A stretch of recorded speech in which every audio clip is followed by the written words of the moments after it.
오늘 설교 제목 따라해 주십시오. 주님이 홀로 높임을 받으시리라. 시작. 주님이 홀로 높임을 받으시리라. 지난 8월 14일은 위안부 기림의 날이었습니다.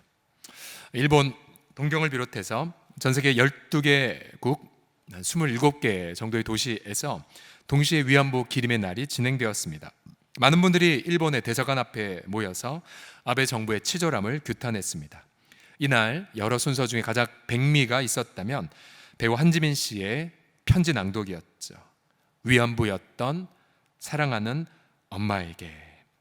1942년, 그러니까 엄마 나이 17, 뼈가 튀어나올 정도로 다친 어깨와 허리 때문에 팔을 들어 올리지도 못하신 엄마를 보면서도 무엇을 하다 그렇게 심한 상처를 입으신 건지 엄마한테는 차마 물어보지 못했습니다. 엄마가 겪은 참혹하고 처절했던 시간들에 대해 하나씩 자세하게 알게 되었습니다. 엄마가 생전에 하시던 말씀이 생각납니다. 끝까지 싸우다오, 사죄를 받아다오. 그래야 죽어서도 원한 없이 땅속에 묻혀 있을 것 같구나. 이 세상에 다시는 전쟁이 없어야 해. 다시는 나 같은 아픔이 없어야 해. 위안부였던 사랑하는 엄마에게. 이 편지는 두 분의 위안부 어르신을 인터뷰해서 만든 가상의 편지라고 합니다. 어르신들이 다시는 나 같은 아픔이 없어야 해, 또 사죄를 받아야 해 등의 말이 우리에게는 뼈에 사무치는 고통으로 다가오죠.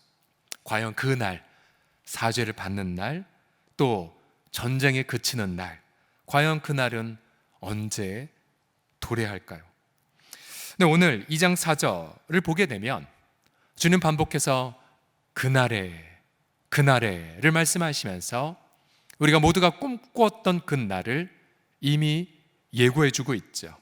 2장 4절을 보시게 되면 하나님이 열방 사이에 판단하시며 많은 백성을 판결하시리니 무리가 그들의 칼을 쳐서 보습을 만들고 그들의 창을 쳐서 낫을 만들 것이며 이 나라와 저 나라가 다시는 칼을 들고 서로 치지 아니하며 다시는 전쟁을 연습하지 아니할 것을 약속하셨습니다.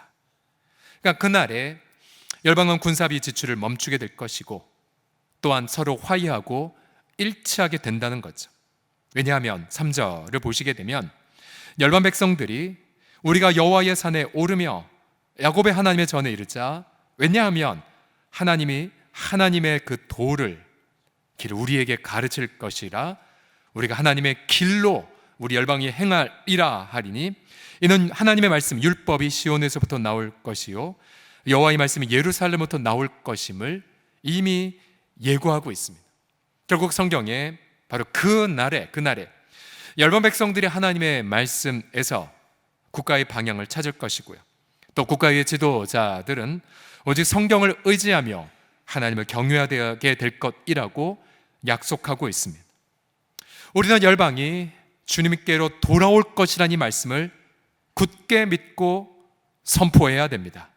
마치 아브라함이 바랄 수 없는 중에 바라고 믿음을 통해 약속의 자녀를 선물로 받은 것처럼 또한 우리도 예수님이 우리 죄를 위해 내어주신 바 되었고 그러나 우리에게 생명을 주시게 다시 부활하신 것을 믿는 것처럼 동일하게 열방 백성들이 주님과 주님의 말씀으로 돌아올 것을 2019년 이 8월 한가운데에 우리도 동일한 믿음으로 선포해야 할 줄을 믿습니다. 그래서 우리는 그 하나님의 약속을 믿기 때문에 우리는 오늘도 포기하지 않고 낙심하지 않고 열방을 위해서 기도합니다. 오늘 본문의 11절과 17절에 보게 되면 반복해서 바로 그날에 가장 중요한 일이 바로 여호와 하나님만이 홀로 높임을 받으실 것을 예고하고 있죠. 우리 11절 17절 함께 읽어보겠습니다. 시작. 그날에 여호와께서 홀로 높임을 받으시리라. 다시 한번요. 시작. 그날에 여호와께서 홀로 높임을 받으시리라. 아멘. 자, 바로 그 날이 도래하는 것, 바로 그것은 광복 74주년을 지나는 우리들이 그토록 목도하고 바라보아야 될 날이고, 바로 그 날이야말로 우리가 오늘 살아가는 우리의 이유가 되죠. 그렇다면 우리가 바로 그날을 믿는 우리에게 오늘 필요한 것이 무엇인지 우리 본문을 통해서 주의 음성을 듣기를 원합니다. 첫 번째로, 그날을 믿는 우리에게 오늘 필요한 것은 철저한 회개입니다. 철저한 회개. 오늘 열방 백성이 주님께로 돌아올 것이란 약속은 너무도 달콤하고 황홀하죠. 구체적으로 말하면 이거죠. 바로 그날이 되면 일본이 주님 말씀 앞에 돌아온다는 것이고요, 또 중국이 성경 말씀을 높일 것이고요, 저 북한도 예수님 앞에 무릎을 꿇는다는 거죠. 그러나 이 황홀한 비전을 들은 언약 백성들은 5절에 보면 철저한 회개로 응답해야 한다라고 말하고 있습니다.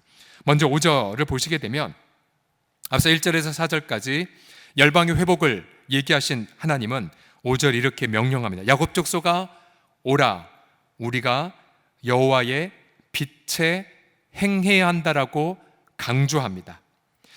열방 백성 회복되기 전에 먼저 언약 백성들이 하나님의 빛 안에서 살아가야 됨을 말하죠. 여러분, 주님의 빛 아래에서 살아간다는 것은 날마다 성경 말씀에 우리 양심을 비추는 것이고요, 그리고 하나님 앞에 날마다 어두운 행실을 벗는 것이고 주님이 기뻐하는 삶을 살아가는 것입니다. 그러나 그 당시에 언약 백성들은 하나님의 빛 아래에서 살지 못했습니다. 6절을 보시게 되면요, 주님의 한탄이 이렇게 기록되어 있어요. 같이 읽겠습니다. 시작. 주께서 주의 백성 야곱 족속을 버리셨음은 그들에게 동방 풍속이 가득하며 그들이 블레셋 사람들 같이 점을 치며 이방인과 더불어 손을 잡아 언약하였음이라. 본문에서 동방 풍속이라고 하면 바로 이 블레셋 혹은 주변에 믿지 않는 백성들처럼 점을 치고 또 죽은 자와 교접하고 이러한 망령된 행실을 뜻합니다. 근데 이스라엘 백성들이 하나님 빛에 살지 않고 이방인들처럼 점을 치고 우상을 숭배했다라고 말하죠. 여러분, 예레미야서를 읽어보셨다면 이미 그 당시에 하늘 왕후에게 경배하는 그러한 망령된 행실도 존재했었습니다. 하늘 왕후에게. 하나님의 축복으로 그 땅에는 물질이 풍성했지만 7절과 8절을 보시면요, 그 땅이 은금이 가득하고 보화가 무한하며 그 땅에는 마필이 가득하고 병거가 무수하며 그 땅에는 우상도 가득함으로 그들이 자기 손으로 짓고 자기 손가락으로 만든 것을 경배했다라고 책망합니다. 바로 언약 백성들이 하나님의 빛 아래에서 살지 않고 열방 백성들과 똑같이 살아가고 있는 모습을 보십시오. 여러분, 열방 백성들이 하나님의 집에 와서 주의 말씀을 받기 이전 반드시 회복되어야 될 것은 언약 백성들이 하나님의 빛 아래에서 살아가는 행실이 먼저 있어야 하죠. 반드시 순서가 이 순서예요. 먼저 열방이 돌아오기 전 먼저 하나님 백성들이 회개해야 되는 것. 만일 하나님 백성들이 믿지 않는 일과 똑같이 돼버렸다면 결코 하나님의 회복, 열방의 돌아옴은 존재하지 않습니다. 여러분, 지난 주일날 제가 일제강점기 시대에 변절한 지식인들을 함께 나누었죠. 그들은 도저히 일본을 이길 수 없다라고 생각했고 자기 자신을 합리화했던 거죠. 그러나 그 당시에 분명히 하나님이 우상 숭배하는 저 일본을 패망시킬 것이라고 믿었던, 그리고 그 성도들은 하나님의 제1계명을 어기지 않았습니다. 우리가 잘 아는 손영호 목사님, 주규철 목사님, 한상동 목사님 등 수많은 성도들이 모진 고문을 받으며 믿음으로 승리했죠. 그러나 그 당시에 많은 신사참배를 반대하는 목사님들이 감옥에 투옥되자 남아있는 분들은 1938년도 9월 10일 평양 서문박교회에 모여서, 그 당시에 주류 교단이 바로 우리 교단의 전신이죠. 조선 예수교 장로회였는데요. 그들은 제27차 총회로 평양 서문박교회에서 모여서 그들은 신사참배를 결의해버렸습니다. 그 당시 여러 선교사들이 일어나 불법이라고 외쳤지만 무장경관에 둘러싸인 총대들은 침묵했습니다. 그들은 신사참배는 종교가 아니고 국가 의례라고 주장했고 국민정신총동원 운동에 참가하여 황국 신민으로서의 지극한 정성을 발휘해야 한다는 성명을 내뱉었습니다. 그런 총회 이후에 지도된 단체로 평양 신사에 가서 참배를 했죠. 당시 신사 참배를 반대했던 학교들이 줄줄이 폐교를 당했지만 이들은 한결같이 신사를 참배했고요. 그래서 이 다음에 총회 때는 아예 예배 시간 안에 모든 총대들이 일어나 동쪽 천왕이 있는 곳을 향해 절하고요. 황국 그 노래를 기미가요를 부르고 혼합시켜버린 끔찍한 만행을 자행했습니다. 그러면서 일제의 강제 증언과 동원령에 부역을 했고요. 제 자료를 보니까 교단들이 함께 모여서 헌물을 바쳤고, 그래서 비행기가 한 대 나왔는데 그 비행기의 이름이 뭐냐면 조선 장로호라고 붙였다고 합니다. 해방이 되었고 이제 추록한 성도들은 신사참배를 했던 이들에게 회개를 요구했습니다. 몇 가지 회개할 것을 요청했죠. 예를 들어 한동안 강단에 서지 말라, 또 분명하게 참여할 것이라 라고 말했지만, 그러나 그 당시에 안타깝게도 신사참배한 분들은 이렇게 말했습니다. 오늘 주기조 목사님의 손자 되신 주승중 목사님께서 증언하셨는데요. 무슨 소리냐? 다 감옥 가고 다 순교하고 그럼 교회는 누가 지키냐? 우리가 바깥에서 비록 신사참배했지만 우리 교회를 지켰어 라고 말하며 회개를 거부했습니다. 회개를 거부했어요. 일제 강점기 36년이 참으로 고통스러웠지만, 그러나 더 큰 고통은 광복 이후에 우리 민족이 철저히 회개하지 못했다는 사실이죠. 그러니까 교회부터 제대로 회개하지 못했어요. 우리 민족도 제대로 친일 잔재를 청산하지 못한 채 벌써 광복 70여 년이 흐른 것 아니겠습니까? 우리가 믿지 않는 분들은 차치하더라도 과연 우리가 정말로 하나님 앞에 진심으로 회개로 응답하고 있는가? 어제도 15일 날 광복절, 제가 어느 손님 맞이하기 위해 도심을 관통했는데요, 곳곳에 우리 민족 백성들이 흩어져서 사분오열된 채 저마다 각자 정치적 이데올로기에 붙들려 정죄와 판단의 말을 사정없이 쏟아붓는 장면을 보고 너무 안타까웠습니다. 과연 우리가 광복을 맞이하면서 정말 우리가 내 자신의 회개를 위해 부르짖었는가? 내가 가족이 돌아오기를 기도하기 이전에 나는 과연 하나님의 빛 아래에서 살고 있는가? 나는 과연 우리 지역사회가 돌아오기 전 우리 공동체가 먼저 하나님 앞에 엎드려 회개하고 있는가? 우리 자녀들의 방황이 그치는 것을 응답받기 이전 내가 정말로 아비로서 먼저 어미로서 내가 먼저 하나님 앞에 회개하며 나아가고 있는가?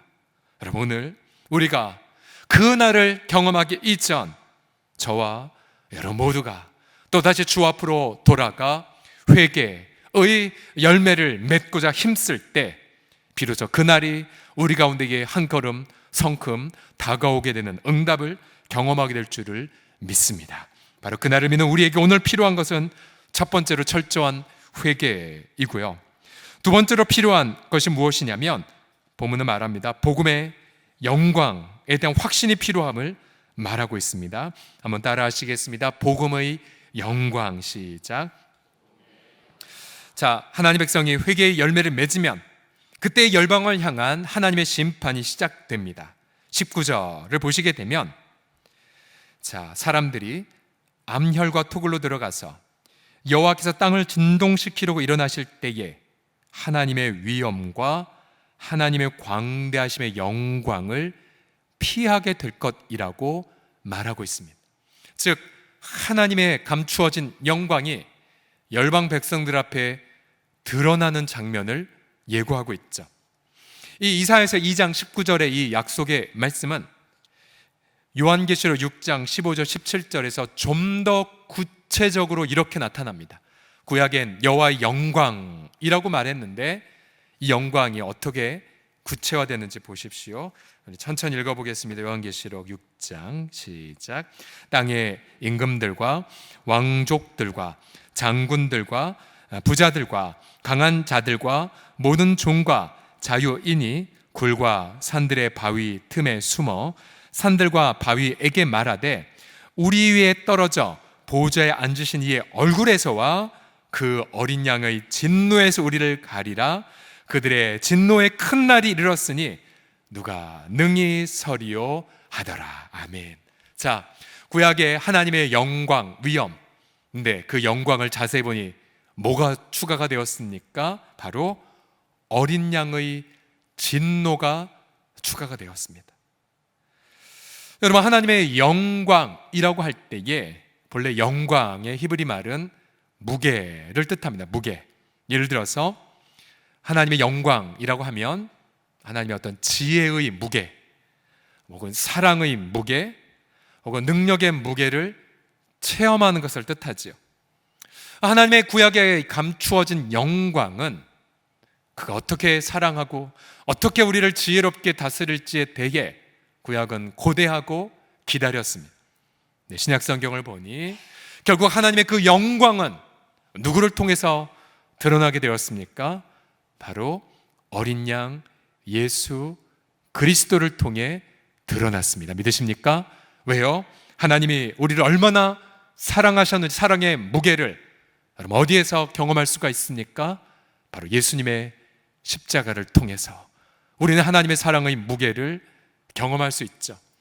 하나님이 얼마나 지혜로우신지를 무엇을 통해 체험할 수 있습니까? 바로 예수님의 그 십자가를 통해 패배한 것 같으나 죄의 세력을 괴멸하신 십자가를 통해 또 사탄이 승리한 것 같지만 오히려 사탄의 목줄을 끊어버린 십자가를 통해 우리 하나님의 놀라운 지혜의 무게를 체험하게 됩니다. 그래서 로마서 5장 1절과 2절에 이렇게 표현하죠. 같이 읽겠습니다. 시작. 그러므로 우리가 믿음으로 의롭다 하심을 받았으니 우리 주 예수 그리스도로 말미암아 하나님과 화평을 누리자. 또한 그로 말미암아 우리가 믿음으로 서 있는 이 은혜에 들어감을 얻었으며 하나님의 영광을 바라고 즐거워하느니라. 아멘, 아멘. 어제 새벽 시간에 로마서 5장을 묵상하며 얼마나 마음의 기쁨과 즐거움을 누렸는지 모릅니다. 하나님의 그 영광을 어떻게 즐긴다고요? 바로 예수 그리스도를 믿음을 통하여 하나님의 영광을 우리는 즐거워하고 기뻐합니다. 그러면 다시 이사야서로 가서 열방이 하나님의 영광 앞에 엎드러진다는 것이 무엇입니까?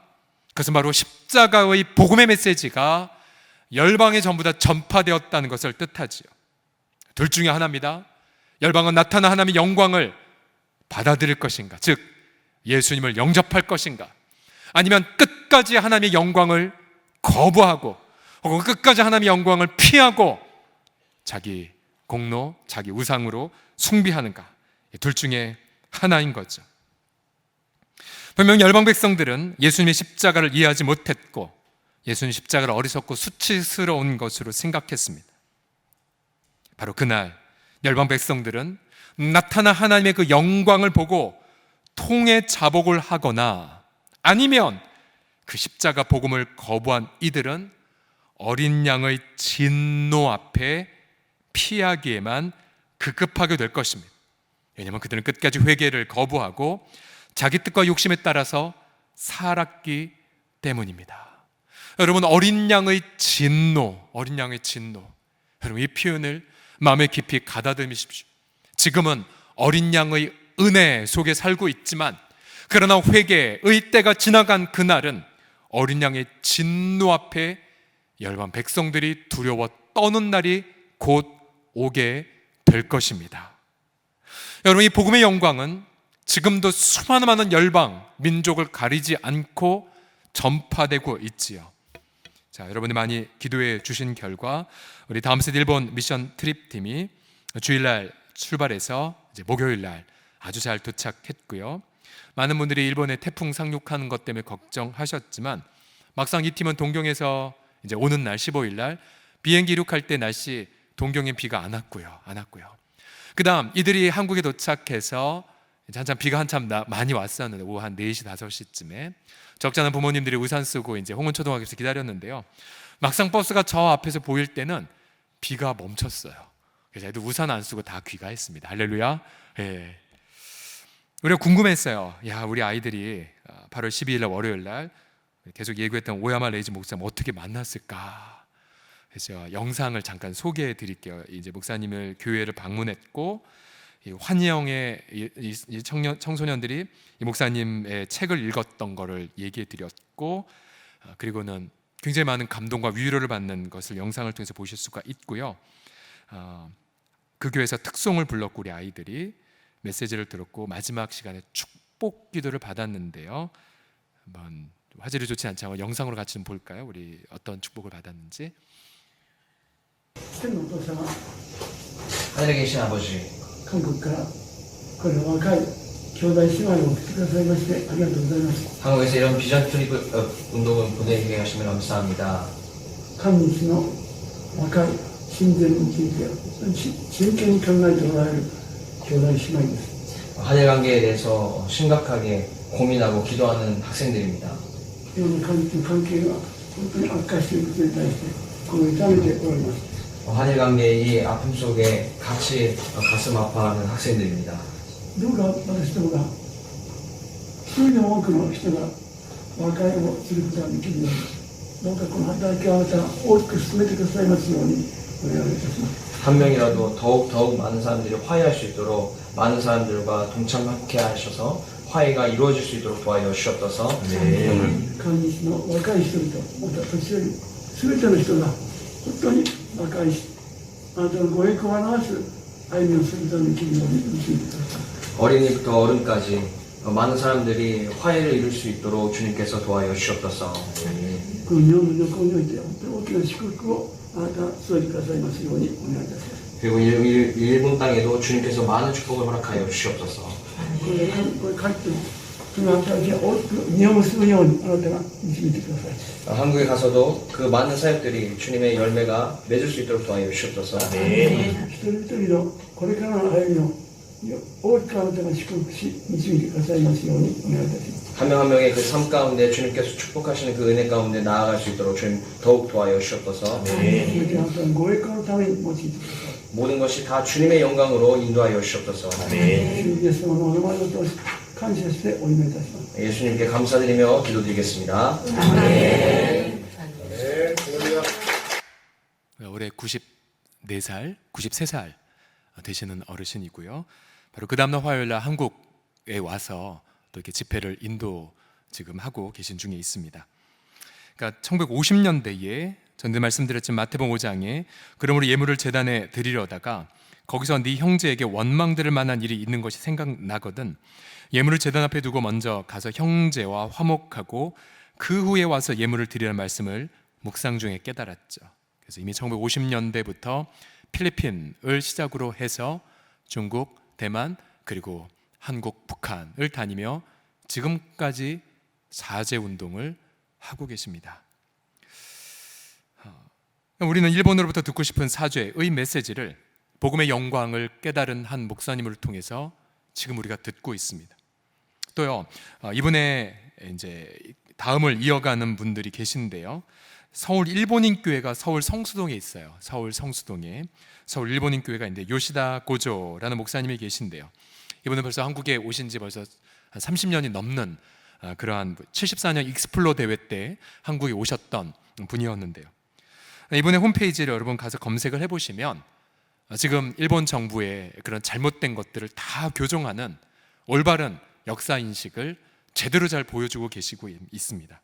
이분은 요시다 고조 목사님은 일본의 수상이 바뀌거나 또 어떤 정부 관료가 바뀌면은 그때마다 과거사 반성과 사죄를 촉구하는 편지를 지금까지 쓰고 계신 분이라고 합니다. 여러분 결국은 민족과 언어를 떠나서 복음의 영광을 깨달은 분들은 지금도 아름다운 회복의 열매를 맺고 있습니다. 그래서 나타난 복음의 그 영광으로 인하여서 바로 저들의 고백, 저들의 삶을 통하여 우리는 바로 그날에 임하게 될 열방의 그러한 모습을 우리는 지금도 마음으로 경험을 하고 있죠. 여러분 아무리 아베가 망언을 인쌌는다 하더라도 또 연일 저 북녘의 지도자가 전혀 우리와 함께 마음을 함께 하지 않는 미사를 쏜다 할지라도 또 중국이 홍콩을 무력으로 그렇게 압제할 그러한 어떤 위협을 가한다 할지라도 아무리 열방이 그렇게 어리석게 간다 할지라도 어린 양 예수 그리스도의 복음의 영광에서 피할 민족은 아무도 없음을 선포합니다.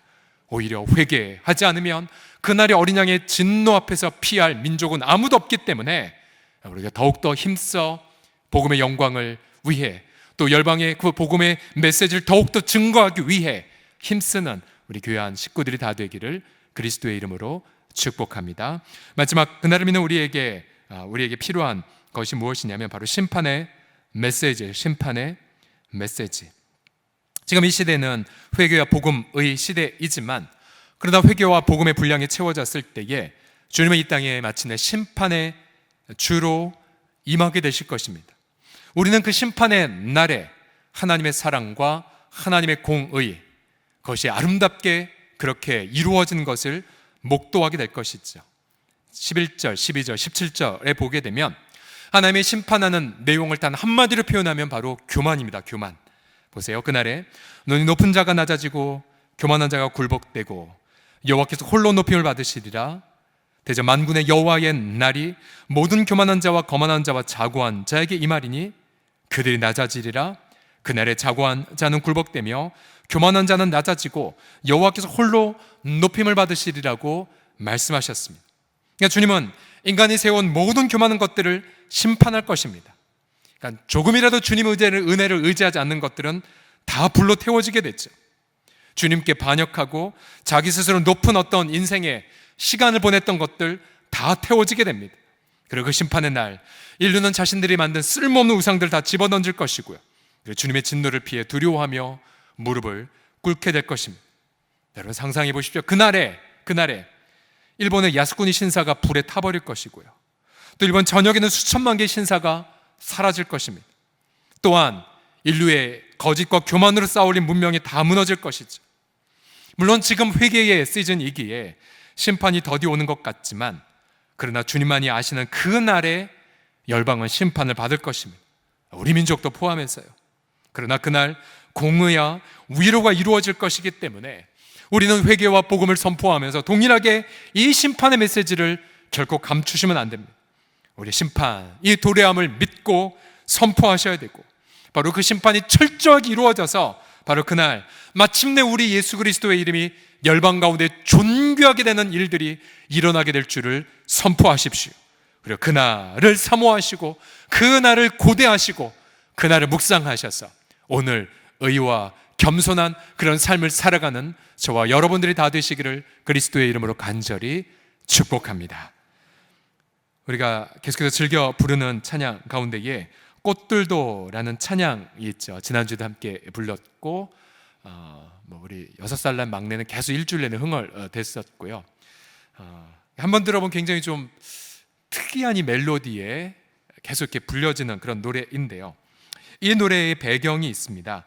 이 노래는 시편 84편 6절을 배경으로 만든 노래인데요. 그들이 눈물 골짜기로 지나갈 때에 많은 샘이 있을 것이며 이른 비가 복을 채워주나이다 라는 말씀으로 만들어진 노래입니다. 근데 이 노래를 만든 분이 누구냐면요, 일본 홋카이도의 아이린 교회, 이웃 사랑이라는 뜻을 가진 아이린 교회를 섬기는 우치고시 츠요시라는 목사님이 만든 곡입니다. 2000년도 초반에 어린이들을 위하여서 만든 곡이라고 알려져 있습니다. 꽃들도 자신의 일본 사회에 아주 극히 미미한 크리스찬 같이 연약하다 할지라도 그러나 마침내 하나님의 은혜로 말미암아 자신의 땅도 변화될 것이라는 소망을 피력한 그런 아름다운 찬양이죠. 이 찬양을 필두로 해서 지금도 일본 안에서 많은 경배와 찬양의 역사가 일어나고 있고요. 또한 이 아이린 교회에서 시작된 다음 세대를 섬기는 매빅이라는 이 프로그램은 우리 한국에 엄청나게 많이 지금 보급되고 있습니다. 이 찬양을 한 한인 선교사님이 번역해서 몇 년 전 우리나라에 소개해 준 것이 바로 꽃들도라는 그런 찬양이죠. 지난주에 이 찬양을 함께 부르면서 눈물이 나오는 걸 참을 수가 없었어요. 왜냐하면 복음의 영광, 그 어느 누구도 방해할 수가 없는데 그러나 인간의 교만, 인간의 탐욕으로 인하여서 그 복음의 역사가 제한되지 말게 해달라는 간절한 소망이 마음에 사무쳤기 때문입니다. 여러분, 풀은 마르고 꽃은 떨어집니다. 오늘 본문에 있는 말씀 마지막 22절의 말씀처럼 너희 인생을 의지하지 말라. 그의 호흡은 코에 있나니 샘할 가치가 없다는 하나님의 엄준한 말씀을 마음에 새기십시오. 이제 한 주간 혹시 여러분 일터와 혹은 여러분의 그 인생 속에서 정말로 위협을 받고 또 여러분 마음이 눌렸고 혹은 여러분 어떤 것 때문에 짓눌렸다 할지라도 오늘 이 시간 그날 여호와 하나님만이 홀로 높임받을 거란 말씀을 선포하시고요, 오히려 주님의 그 위엄 앞에 겸손히 자신을 굴복하시고 오히려 담대해져서 이 세상 사람들을 향하여 인생을 의지하지 말라고 코에 있나니 새말 가치가 없더라고 담대하게 선포하시면서 오늘 어린 양 예수 그리스도 그분의 영광만으로 만족해 하시는 우리 모두가 되시기를 그리스도의 이름으로 간절히 축복합니다.